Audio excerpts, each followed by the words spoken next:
awesome. That's how you run. That's how you run fast in slow motion. Yeah, it's a little paradox there. He had bionics that made him run really slow, and it confused everyone. Okay, let's get moving. So before we get into news, there's a lot of news because Comic-Con just happened, and plus we haven't really had a regular podcast in a while, but they're really revving up for Walking Dead Season 4, which is great. Before that, I wanted to talk about the event I did last week during Comic-Con. Yeah, brother. Which we did an episode. I put it out as an episode, but I didn't really listen to the whole thing. But I have a feeling that it's probably not nearly as entertaining for people to listen to that as a podcast episode as it was to be there. Yeah, absolutely. But it's a really entertaining podcast. I loved it. Oh, yeah. Really? Oh, okay. yeah. I wanted to say to the crowd, shh, I'm trying to listen to I was sitting there, especially towards the end. I should have got another zombie sound at the end because they were drinking steadily through the whole thing. And when I asked for it at the beginning, they're kind of like half-heartedly, but I know at the end they would have been like, rah! I want another beer. Yeah. But as I was interviewing the different people, I noticed it was harder and harder to hear them. Yeah. But I didn't want to say, hey, you guys, I'm trying to do an interview up here. Because I was thinking, I can't hear, but God, it sounds like everyone's having a great time. So that's good. And the audio is fine. It just sounds like the crowd behind is having a good time. You can hear. Oh, you sure. can hear. Yeah. I think you can actually hear it on the podcast better than we could hear each other during the thing, you know. Was it great being there? Sorry. Yeah, it was cool. It was great. It was the place was awesome that Jen Jacobs found for us. That's the woman that met us down there when we went last year. Oh, she's an angel. She's awesome. Thank you, Jen. She really helped out a lot with this whole thing. She was our event planner, and she found this really cool bar that just looked like I don't know. It's one of those that has the industrial piping on the top, like a loft space. That's what it was like. And I don't know. Just people started filing in, and I was really nervous to start out and trying to make sure I could set everything up. But I met James for the first time from the Walker Stalkers. Yeah. He was super nice, and we clicked really well, and it sounded like it. Good, hosting with him and stuff. And once we got started, it felt just like doing a podcast, I mean, one thing is there was a crowd there, and I started announcing the actors, and I was just sort of rattling off the names, and then James kind of jumped in and started doing it more of like, and now here's Nick Gomez, who played Tomas, and the crowd's like, yeah, and I'm like, oh yeah, there's a crowd here. Gotta do it a little differently, So I learned, but that was great. Then I started to get in the swing of it and started to, get into helping to pump up the crowd and stuff. I was on the podcast for about 5 seconds. Yeah. And I sounded high. Well, it's like there's this whole party vibe, and here you are in the middle of the night, and we're like, yeah, how you doing, Karen? And you're like, hello. It's 4 a.m. and I'm in Israel. Yeah, that's kind of what I sound like. I was in the lobby I was in Tel Aviv, Jerusalem at the time, and I was in this lobby, and there's me and the guy behind the desk, and it's the David Citadel Hotel. If any of you have ever stayed there in Israel, and it's sort of a fancy place, and the guy is giving me the stink eye. I mean, he knows that. What is she doing? She's in her pajamas. She's talking to herself into her iPad. It was all you're doing it through the iPad? Yeah. That's cool that you can actually do that. Yeah, though. It was it's great. So amazing. It was pretty surreal. It was easy too. I just, there you are. And I just sat there. And Eric was with, he must have been in Nashville, and, James's partner. Yeah. He stayed on through the whole thing and asked questions occasionally and stuff. I heard him. Yeah. That's so cool. So afterwards, a few things I wanted to go over. So I was a little nervous about charging $45 for this thing. Right. And I thought, man, that seems pretty steep. But, James and Eric have done stuff like this before, so I left it up to them. And then there was this guy who came up, and he was really pissed. And he's like, $45, and now we have to pay for autographs, and this is ridiculous. He was really mad, right? Oh.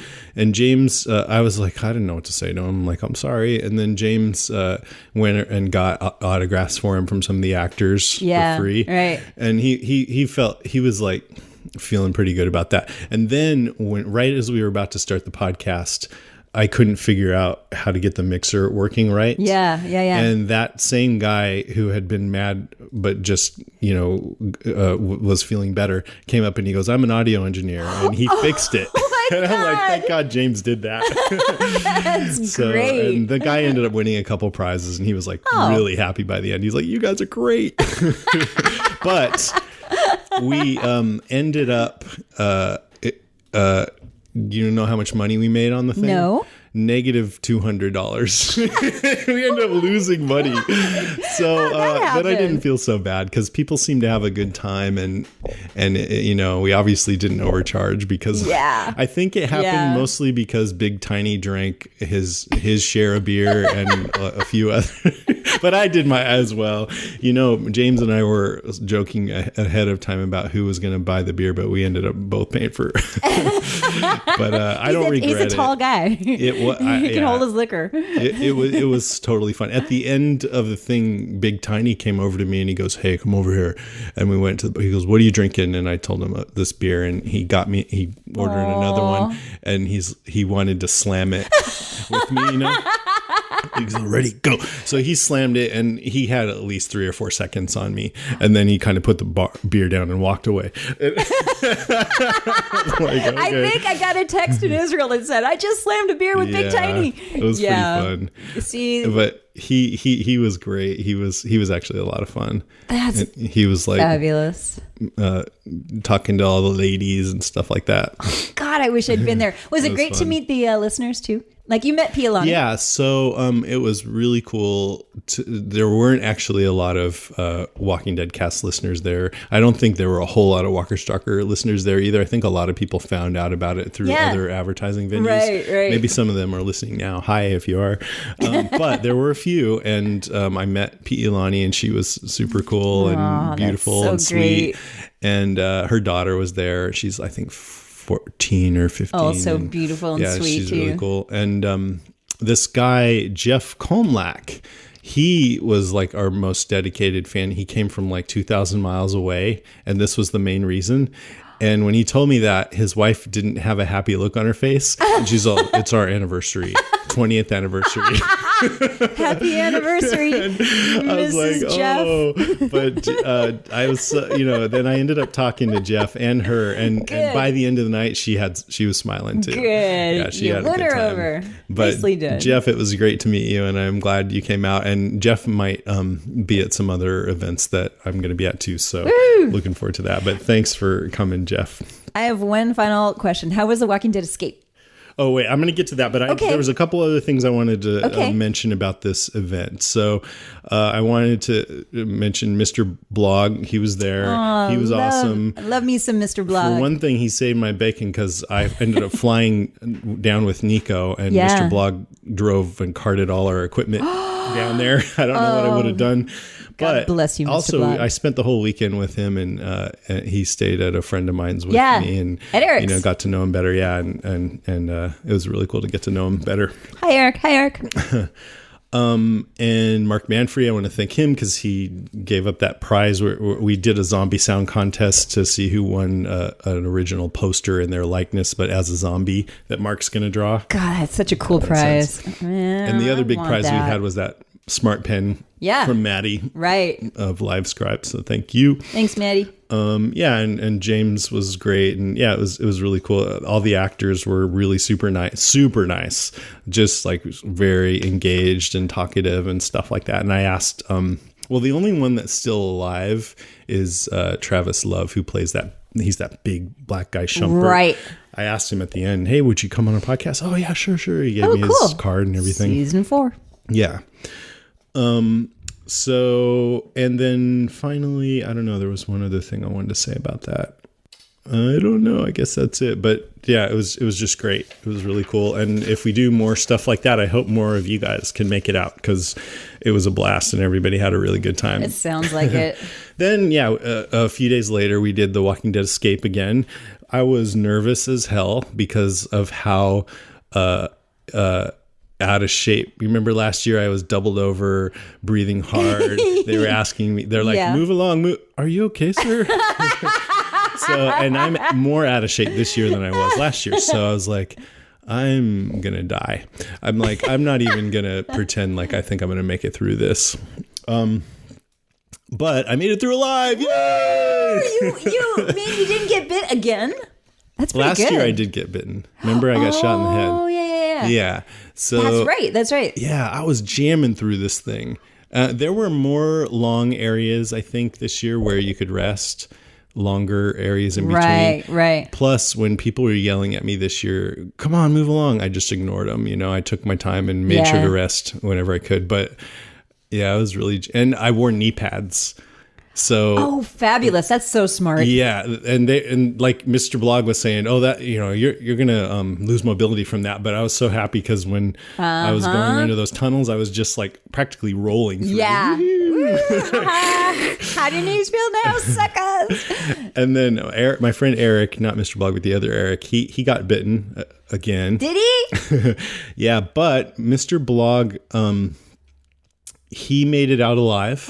Nicely done. I could tell he was really going for it. Nicely and I was done. like, right on. And we walked out, and we were sitting down. But then he didn't look so good. He was like, and I'm like, you better sit down. And he's like, and I was trying to joke around with him, but he wasn't responding. And I'm like, there's a garbage can right there. And next thing I knew, he was like totally heaving into the garbage can. So he's Mr. Barf. MrBarf.com. He said I could talk about this, and I said, I hope I don't forget to say that you made it through alive. Eric, what? He's Mr. Rock Climber. I know, and Eric. But that doesn't necessarily mean that you have a good cardio. It was great because my other friend Eric just recently lost like 26 pounds. He's did. doing the whole insanity thing. Ooh. And Mr. Blog has lost like 40 pounds or something. Mr. Blog has. I've gained like 15, 20 pounds. I've been sitting around eating Pringles and stuff. Funyuns. And I totally made it through. Anyway. Wow. Well, it's not easy. Your heart is racing. You've got all the adrenaline going anyway, because it's not just a race. It's a race where people are actively trying to quote unquote bite you. Yeah. Kill you basically. And was it just as creepy as last year? Yeah, it was pretty close. You Yeah. know, you might expect if you've already done it that it wouldn't be, but it was pretty close to the same experience. They changed up a few things, so it felt new. And there was one part where there were these big giant boxes stacked up, and I felt clever because I maneuvered one in between me and the zombie. And well, I have to say, one of the first rules of Zombieland, cardio. I know. Remember that, I people. totally had intended on training, and the time slipped away. You got a 2-year-old. Yeah, that's a big part Little of it. Nico. Happy birthday, Nico. Yay. He's 2, yeah. So we need to get another zombie sound out of him, huh? He knows what zombie is now if I point at that poster. What's that? Zombie. Oh. Oh my God, that's adorable. So we're going to talk about the season 4 trailer that came out. It's like 4.5 minutes long. It came out at Comic-Con. It shows scenes from season 4. So if you don't like hearing about that kind of stuff, I think they do their best not to be too spoilery, but it's talking about stuff that happens in season 4. So in this segment, we're going to be talking about that. So if you don't want to hear that, you should move along to the news segment. So you watched it a couple times, huh? I did. I watched it last night. What'd you think? I loved it. But a couple of things. The prison doesn't look like it's really working out that well for them. Yeah, as usual. Yeah. I mean, I watched it without paying, just watched it through without stopping or making any notes. And I wasn't even paying that much attention the first time because there was stuff going on. And I just kept seeing scenes of the prison, and I'm like, I'm tired of the prison. That was my first reaction. Well, but when I sat down and looked closely, it looked pretty cool. They've got a garden going now. Yeah, which is like in the comic. They're trying to make it more homey. Yeah. Yeah, exactly. I noticed that they did not mention the governor. No. There's been stuff mentioned about him in interviews. It sounds like they keep saying, you never know, he could pop up at any moment. He's out there. So I don't know why they would keep framing it that way. But right. They also showed towards the end of the preview. They're fiddling around. They're in the car driving. Michonne is with a couple other guys. They're fiddling around with the radio, and they hear a message saying "Survivor" or something like about that. sanctuary. Oh, I thought it said. Really, sanctuary? Yeah, I think it said the word sanctuary. Huh. But it also may have said survivor. I don't know. It was like sanctuary, something like that. So they might have a goal of somewhere else to go. Yeah. And by the way, were you jealous of all the extras, the zombie extras that you saw? I was. I was looking at them There were going, tons. oh, I'm like, oh. And I recognized one of the extras. He was From when you he was worked? one of the skinny Georgia boys who does a lot of wow. that work. Yeah. He's yeah. really, really skinny. Yeah, Which a is lot why of them are. they love him. Yeah, they like the skinny Yeah, ones. he's like 6 foot to 120 pounds or something. He's really, really thin. I liked that they go to a place called Big Spot, which I don't think exists really, but it's supposed to be like Big Lots. It's like a Walmart type place. Yeah. I'm like, yeah, that's what you do in zombie movies. Yeah. You go to places like that. Right, I like that. Target. There were like sort of random people interspersed throughout, which are, I assume, Woodbury people. And like when they went to Big Spot, there was some kid that I hadn't seen before. I actually like seeing that. I wasn't sure I would like them being integrated, but I liked all this, like with Carol having her little knife class. Did you notice that? With the Yeah. little kids. Let's talk knife safety. How to use knives. And Listen up, kids. it made me think, like, this is kind of what I thought before, but they'll bring one guy along on each mission and he's like the red shirt, you know? Yeah, right. Zombie fodder. It looked like there's this whole thing about somebody sabotaging something at the prison, Yep. feeding the zombies. Yep. It's like, didn't that already happen with Andrew last It season? did. Yeah. Yeah. It looks like it's just a bigger version of that from what we saw in the preview. And maybe one of the guys that Rick brought in on the bus from or Woodbury. the governor. Or I doubt it. Yeah, but who yeah, probably knows? yeah. But it's like retread. I mean, Right. hopefully, I'm sure it won't be, but it kind of seemed like it from the preview. Can you tell me up until what issue they are at the prison in the comic? I'm not sure. It's been a while since I looked at the comic, but I think it's around 40 or something like that. Oh, okay. And they're at like 100 and something right now? Like 112, I think. Okay. They don't stay there forever. No, they've had plenty of story since then, and well, there's stuff that I'm wanting to talk about that's going to be in the news. But I know Scott Gimple is a big fan of the comics, and Good. He one of the news items is that Kirkman likes to make things different from the comics a lot to keep himself interested and surprise people. Yeah. But this season, he said Gimple has talked him into having a lot of, I don't know how much, but more scenes that are more exactly like the comic. Right. It's kind of cool. Yeah. I like that, because you never know when it's going to be like that or not. But it's fun to see stuff play out the way it did in the comic. And I think Kirkman would, who seems to be all over that set. Have you watched any of the little movies that are on AMC? Some, yeah. Yeah, on AMC.com. Yeah, it's lots and lots of Kirkman stuff. And then it looks like there's a fight about whether to stay at the prison or not. You see, I don't know if this is part of that fight, but you see Tyrese bashing Rick in the face. It's really quick. Oh, I didn't notice that. Yeah, because it's really quick. But they fight in the comic too. So Do they? yeah, No. big bad fight. Oh no. There's car tires spinning out on zombie heads, a Yep. pile of zombie heads. Yeah, that I was like pretty that. cool. Mm-hmm. Yeah, then they hear that voice on the radio. Anything else worth mentioning? I don't know. To me, it looked like it. I liked it. It did get me excited about season 4. I wish it got me a little more excited than it did, but Yeah. I am excited. It also said something like Woodbury is gone. Yeah, that's right. Because I think they were debating on going Should we somewhere go? else. Woodbury's gone. Yeah, which I don't know how or why, but Right. yeah, it's good that they established that, so we don't wonder why they don't just go there. Right.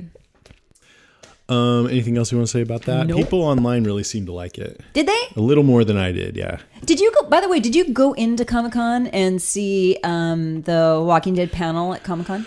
No, I have a couple of things about that in the news, but not many. But I didn't have a ticket, so I couldn't go. And we walked around and looked at people in their costumes and stuff. Yeah. I want to go next year. But I read all about it. You can watch it online. Because this was made for that. I mean, this was like the Comic-Con trailer. It was the trailer that they introduced at Comic-Con. Yep. Yeah, and a couple other newsy things came out that I'll cover in the news. I just keep jumping ahead. Oh no, that's okay. I mean, it's all about Comic-Con.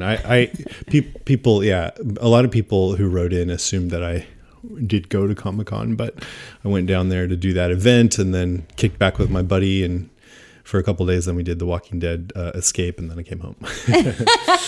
But yeah. Okay, like I said, lots of news today. Okay, here's a big news item that is relevant to us, especially. There is a thing coming up in November called the Walker Stalker Con. Do you know about this? No. So it's from our friends at the Walker Stalkers. Yeah. They're putting on their own Walking Dead convention. You're kidding. And not only that, they have got Lauren Cohan and Melissa McBride, Lou Temple, who plays Axel, and a ton of other people from The Walking Dead to be at this thing. Go Walker Stalkers. I think Nick Gomez, Daniel Thomas May, I think Vincent Ward, who played Oscar.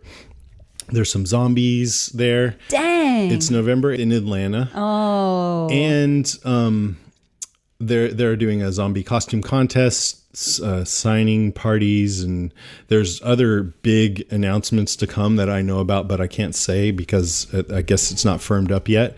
But when you guys hear about that, if you don't already want to go based on what I said, you'll probably want to go.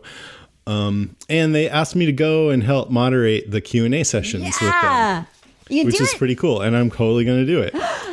And not only that, they want you to do it. What? Yes.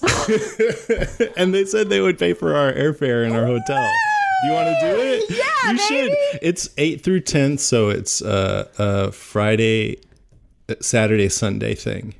Yes. Yeah, and that would be a yes. Yeah, cool. I'm so happy you're going to do it. Yeah, it's going to be a blast. I'll fill you in on all the details. Yeah.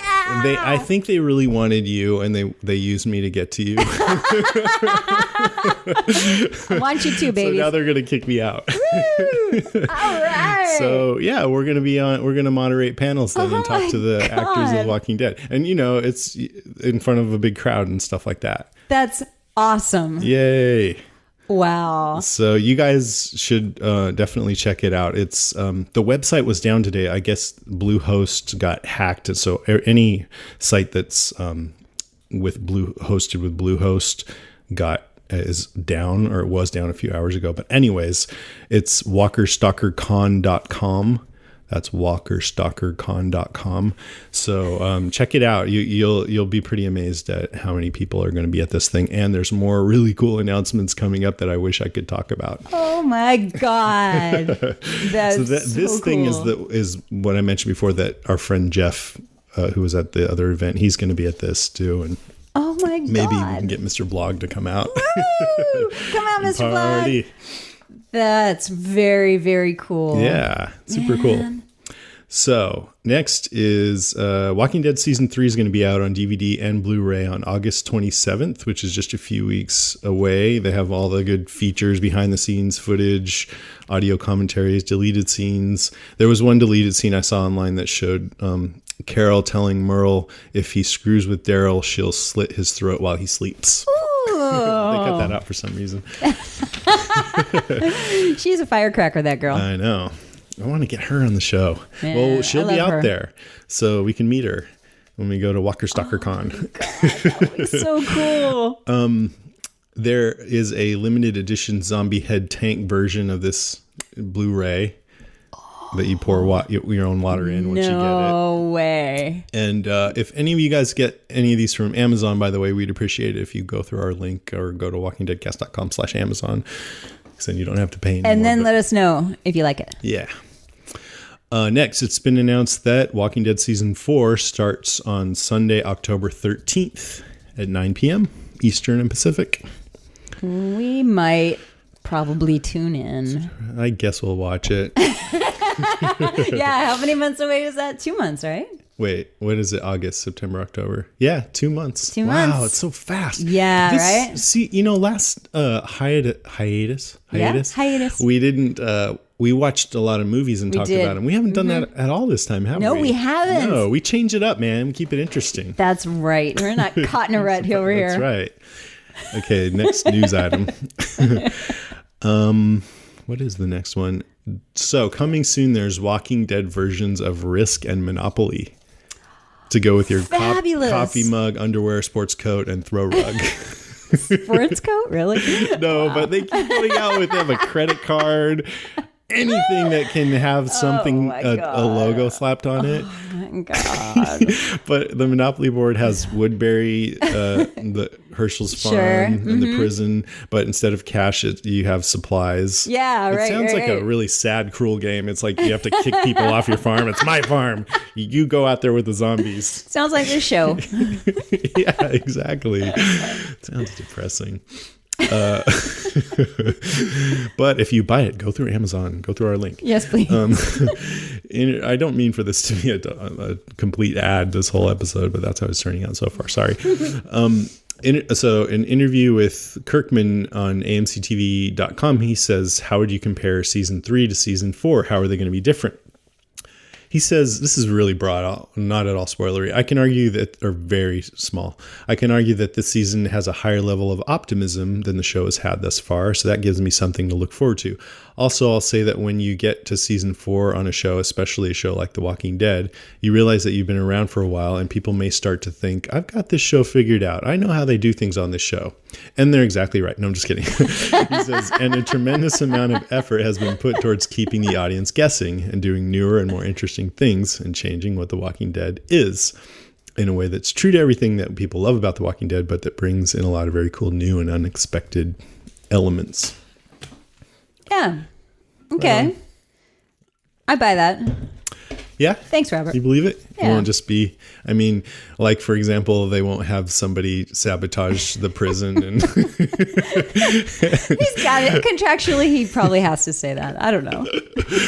No, I hope you're right. But I just think about that trailer and I'm like, There were some unexpected things that happened in season 3. Oh, totally. Yeah. And I'm sure there will be. And yes.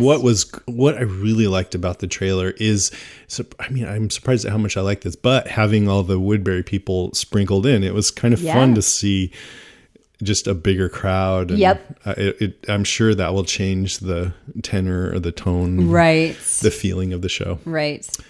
They ask, what character are you most like on the show, to Kirkman? He says, there hasn't been a character cowardly enough or lazy enough to embody me just yet, but I do plan on incorporating that at some point. Dude's not lazy. He writes a comic and he's physically. He's all over the place. Yeah. Maybe. Mentally, no.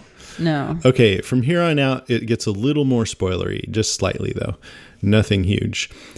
Just so you know. So AMC put out a short season 4 behind the scenes video, which is probably what you're referring to, one of the things.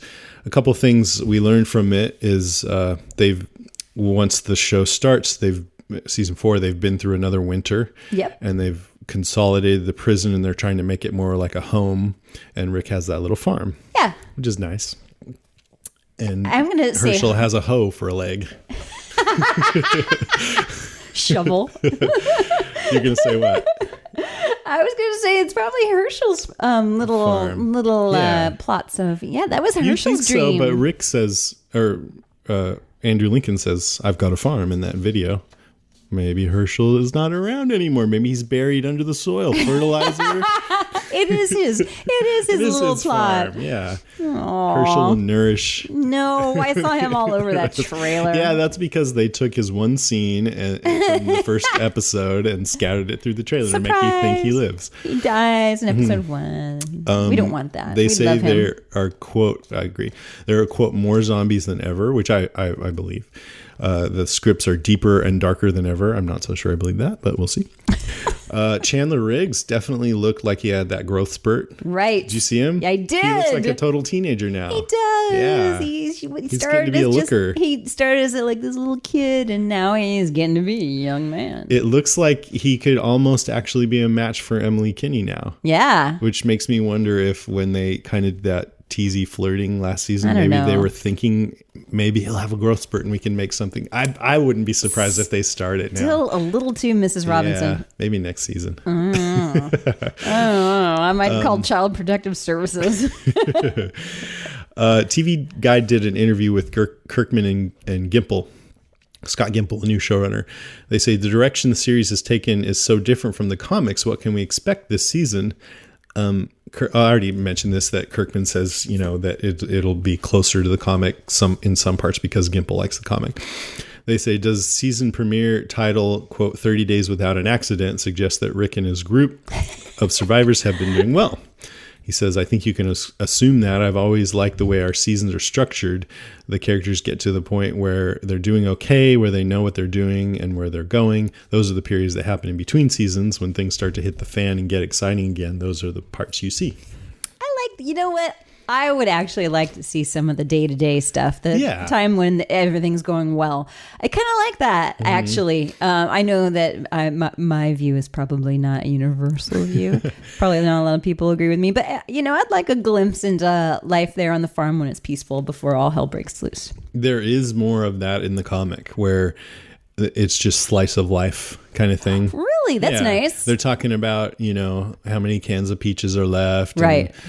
And it's kind of nice. Yeah. But, and I noticed, from the very get-go that the show wasn't quite like the comic in that way, and probably for the better. I don't know. But they do a little here and there, but it's just really quick short versus like a whole episode of that or something. You think they've got to, at some point, like have a regular like Wednesday night poker game, that kind of thing, At this point, you would hope so. Yeah. Otherwise, you might as well put a bullet in your brain. Oh, God, right? Mama needs her poker. Something. They got the garden. Yeah, it only gets you so far.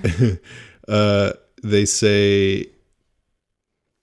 can you talk about some of the new survivors Rick took in at the end of last season? He said a lot of stuff, but he said Karen, a character that came from Woodbury, is very essential to this season, except she dies in the first episode. No, just kidding. She's the one that was underneath the guy, and that's how the governor didn't polish her off. Yep, that's her. Okay. And the one they named after you. Yeah, that was sweet. Nicotero. Aw, thanks. Can you talk about the tone of this season? Last year, it was more about how humans are more dangerous than zombies. He says there is a considered effort towards reminding people just how big of a threat the zombies truly are. I don't think we ever truly got away from that, but we did shift our focus to a human antagonist in season 3. In season 4, we're definitely focusing on the zombies, showing them as a clear threat and bringing them back to the forefront to a certain extent. But at the same time, we liked bringing in humans as a big threat in season 3. He says we're bringing in another threat. And then this part is a little spoilery, so I won't even say it, but I don't really want to get into specifics. I will say there is a third uncontrollable, almost undefeatable threat that's going to come in when characters of the show are at their most vulnerable. Weather, an earthquake, acts of God. Could be something like that. Okay. Will the world be opening up more this season? He says anything is possible. Anyone who's worried that we will only be in the prison and not exploring the world need not worry. There will be a lot of exploring in this season. It will not be contained in the fences of the prison very much at all, to be honest. Yay! Yay! I'm happy about that. Good. And then this next part's too spoiler. I'm not going to read it. Skip it, man. So that's it for the news. Let's move on to Audible. Okay. So Audible, you probably know, is the leading provider of spoken audio entertainment. They now have over 150,000 titles to choose from, and there's more being added all the time. You can go to audiblepodcast.com/deadcast for a free audiobook. And I wanted to go on there and find out who did the Sookie Stackhouse book, since True Blood is on right now. Yeah. And it's this woman named Johanna Parker. And she has this really pleasing Southern accent, which is very appropriate. She reads them, you mean? Yes, yeah. And it's so, I mean, it's really, by the way, easy to go on there and just listen to a sample to see if you would like to listen to this person for several hours. You know, you can listen to a sample first. Right. But anyways, I thought since True Blood is on right now and you're such a big fan that you would talk about the Sookie Stackhouse books, maybe the first one in particular. Or. Right. So it was appropriate that she has a nice Southern accent because they are the Southern Vampire Chronicles. This series, by the way, is what True Blood is based on. It's what it's based on, and True Blood, which is going on right now, and is kind of. Are you following it, by the way? Yeah, I just watched all 7 episodes in the last 3 days that have come out so far.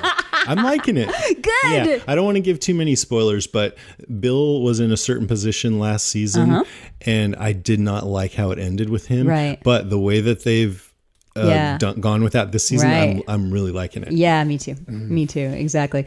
The Sookie Stackhouse books are written by a Southern lady named Charlene Harris, who I love. By the way, she did a cameo in True Blood.